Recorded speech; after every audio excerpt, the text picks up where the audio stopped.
ओम शांति। जिस स्त्री में ये 5 गुण होते हैं उनके घर में दरिद्रता कभी नहीं आती। देखिए, क्या आपने कभी इस बात पर गहराई से विचार किया है कि 2 अलग-अलग घरों में एक जैसी आमदनी होने के बावजूद एक घर स्वर्ग जैसा क्यों लगता है और दूसरे घर में हमेशा भयंकर तंगी और क्लेश क्यों छाया रहता है? आखिर क्यों कुछ घरों में धन आता तो बहुत है, लेकिन वो बीमारियों, मुकद्दमों और व्यर्थ के झगड़ों में पानी की तरह बह जाता है? क्या इसका रहस्य उस घर की ईंट दीवारों और महंगे फर्नीचर में है, या उस घर को अपने आंसुओं और पसीने से सींचने वाली स्त्री के भीतर छिपा है? मेरे प्यारे भाई और बहनों, ये संसार जिसे हम सत्य मान कर बैठे हैं, यह केवल एक सराय है। यहाँ हम सब अपने अपने पूर्व जन्मों के कर्मों का हिसाब चुकाने आए हैं, लेकिन इस सराय को, इस मिट्टी और सीमेंट के ढांचे को एक जीता जागता धड़कता हुआ घर केवल और केवल एक स्त्री बनाती है। हमारे संतों ने की पावन वाणी में, हमारे शास्त्रों में स्त्री को साक्षात माता लक्ष्मी और अन्नपूर्णा का स्वरूप माना गया है। घर की स्त्री के भीतर जो ऊर्जा होती है, जो भाव होते हैं, वही ऊर्जा पूरे घर का संचालन करती है। यदि स्त्री के विचार पवित्र हैं तो एक छोटी सी टूटी हुई झोंपड़ी भी साक्षात वैकुंठ बन जाती है, और यदि स्त्री के कर्म दिशाहीन हैं तो सोने का महल भी नरक बनने में एक पल नहीं लगाता है। आज आपको उन 5 विशेष और अलौकिक गुणों के बारे में बताने जा रहे हैं, जो यदि किसी स्त्री के भीतर आ जाएं तो उस घर से दरिद्रता हमेशा के लिए अपना रास्ता बदल लेती है। उस घर में साक्षात माता लक्ष्मी आकर के विराजमान होती हैं, और वो भी स्थायी रूप से विराजमान हो जाती हैं। तो वो पहला गुण जो एक स्त्री को देवी के समान पूजनीय और वंदनीय बनाता है, वो है उसकी मधुर वाणी और शांत स्वभाव। प्यारे भाई और बहनों, इस वाणी में बहुत बड़ी आध्यात्मिक शक्ति होती है। आप चाहे कितने भी सुंदर और महंगे वस्त्र पहन लो, कितने भी अनमोल आभूषण धारण कर लो, लेकिन अगर आपकी जीभ पर कड़वाहट है तो आपका सारा बाहरी रूप व्यर्थ है, राख के समान है। जिस घर की स्त्री बात बात पर चीखती है, चिल्लाती है, छोटी छोटी बातों पर अशब्द बोलती हैं, अपमान करती हैं, अपने पति का, अपने सास ससुर का या बच्चों का अपमान करती हैं, उस घर को बर्बाद होने के लिए किसी बाहरी दुश्मन या बुरी नज़र की जरूरत नहीं पड़ती है। क्रोध और कड़वी वाणी साक्षात अलक्ष्मी को बुलावा देते हैं। इसके विपरीत जिस घर की स्त्री की वाणी में मिठास है, जो विपरीत परिस्थितियों में भी अपना धैर्य नहीं खोती हैं, और अगर घर में कोई भारी तनाव हो भी जाए तो वो अपनी समझदारी और मौन से उस क्रोध की आग को तुरंत बुझा देती है, वो घर देवताओं को भी प्रिय होता है। जब एक स्त्री मुस्कुराकर और निस्वार्थ प्रेम से अपने परिवार को संभालती है तो उस घर के पुरुष का आत्मविश्वास 100 गुना बढ़ जाता है। वो दुनिया की हर मुसीबत, हर तूफान से लड़कर अपने परिवार के लिए खुशियां ला सकता है। आपकी मीठी वाणी उस शीतल मरम की तरह है जो दुनिया की भागदौड़ से थक हार कर घर लौटे एक इंसान के सारे दुखों और चिंताओं को पल भर में हर लेती है। दूसरा सबसे बड़ा गुण है संतोष और घर को सूझबूझ से चलाना। आज के इस दिखावे वाले समय के सबसे बड़ी बीमारी क्या है? व्यर्थ की तुलना। और व्यर्थ की तुलना क्या होती है? मेरी पड़ोसन के पास नई साड़ी आ गई है तो मुझे भी चाहिए, मेरी सहेली ने नया गहना बनवाया है तो मुझे भी बनवाना है, चाहे पति को इसके लिए भारी कर्ज भी क्यों ना लेना पड़े। जो स्त्री अपने पति की मेहनत और पसीने की कमाई से हमेशा असंतुष्ट रहती हैं, जो हर समय दूसरों से अपनी तुलना करती हैं और अधिक सुख सुविधाओं की मांग करके घर में क्लेश करती रहती हैं, उसके घर से शांति हमेशा के लिए विदा हो जाती है। लेकिन जिस स्त्री के भीतर संतोष का परम धन है। जो अपने पति की कमाई की कद्र करती है वो कभी दरिद्र नहीं हो सकती। एक नगर में एक बहुत गरीब लेकिन भगवान का परम भक्त व्यक्ति रहता था। उसकी पत्नी बहुत ही संतोषी, गुणवान और पतिव्रता थी। वह जो भी रूखा सूखा मांग कर लाता वह उसमें से पहले अपने प्रभु को भोग लगाती और फिर दोनों पति पत्नी अत्यंत प्रेम से उसे ग्रहण कर लेते। एक दिन उस व्यक्ति को भिक्षा में कुछ भी नहीं मिला और वो हताश होकर खाली हाथ घर लौट आया।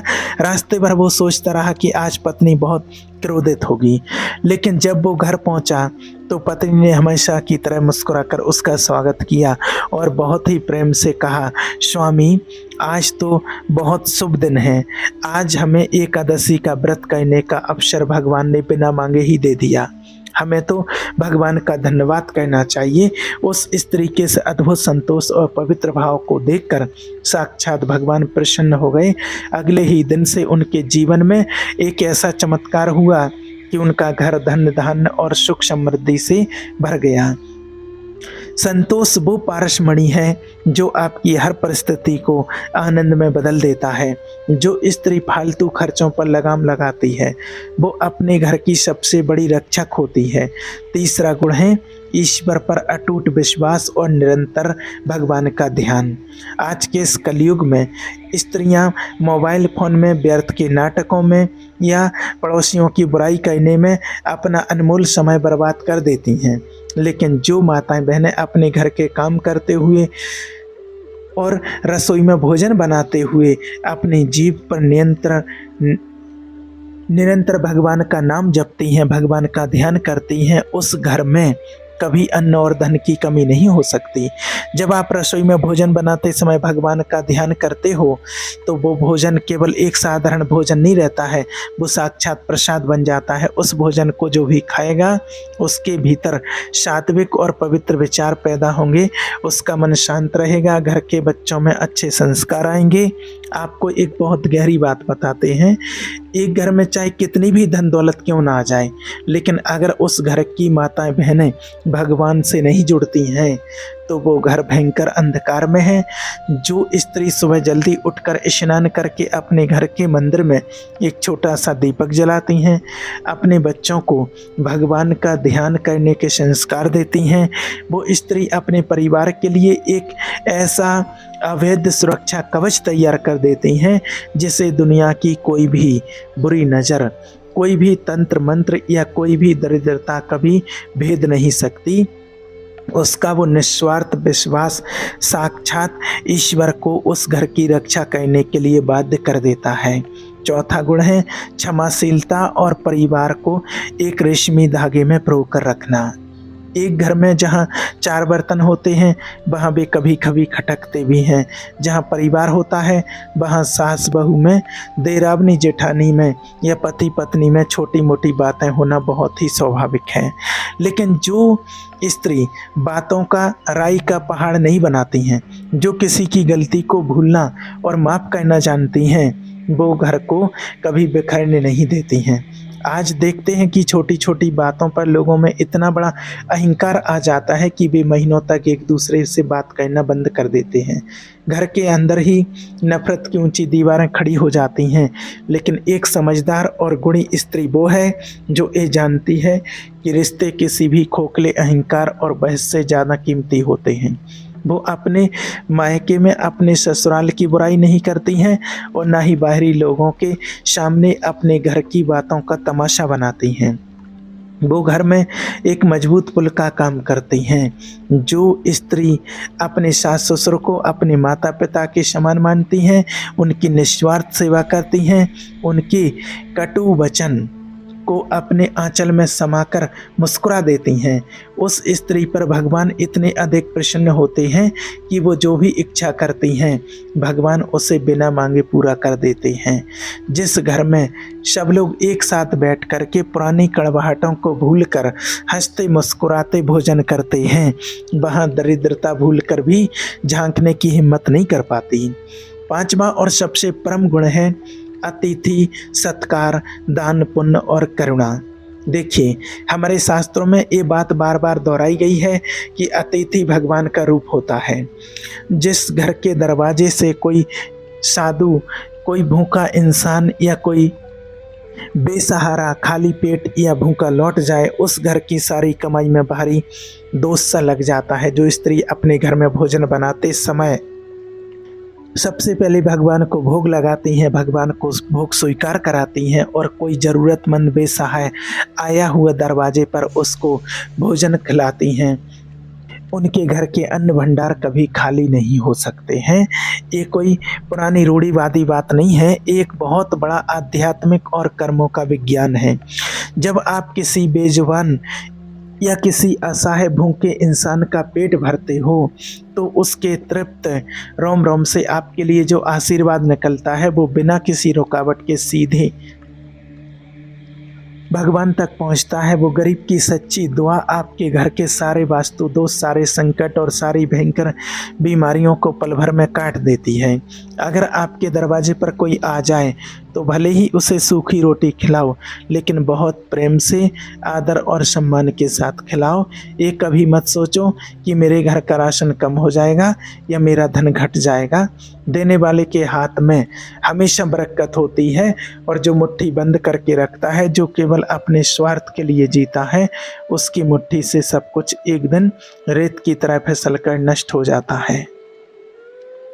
तो यह बात आप हमेशा अपने मन के कोने में बैठा करके रखना कि इंसान की बाहरी सुंदरता तो कुछ ही वर्षों में ढल जाएगी। ये महंगे कपड़े, ये चमकते हुए जेवर, ये सारा रंग और रूप, ये सब इसी मिट्टी में धरे के धरे रह जाएंगे।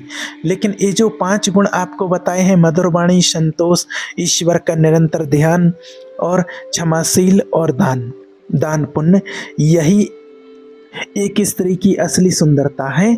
उसका असली और कभी ना मिटने वाला गहना होता है।